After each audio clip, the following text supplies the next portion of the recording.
Hello and welcome back to the channel. In this video I will be showing you guys how to publish your React.js app to your server, whether it'll be AWS or IIS on a Windows server or Vercel or any other server that you may have.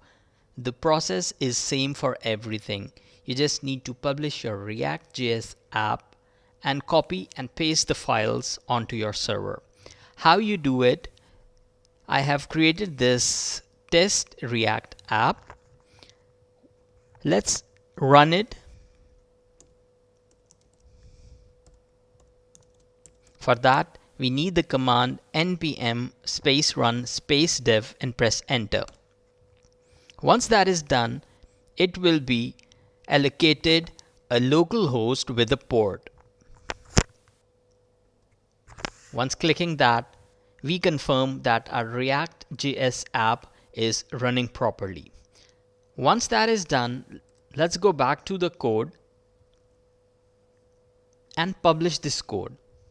How you do that is through a command npm run build and press enter.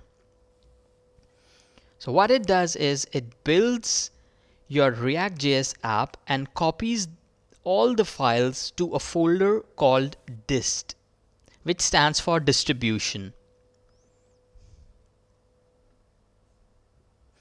Let's open this dist folder to see what's inside. So these are our published files and we simply need to copy and paste it into our servers. You may have different files and folders depending upon the React app you've created.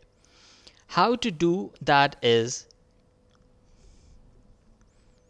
we simply log in to our server using an FTP, or you can do it through your cPanel as well. And then simply copy and paste all your files here. And that is it.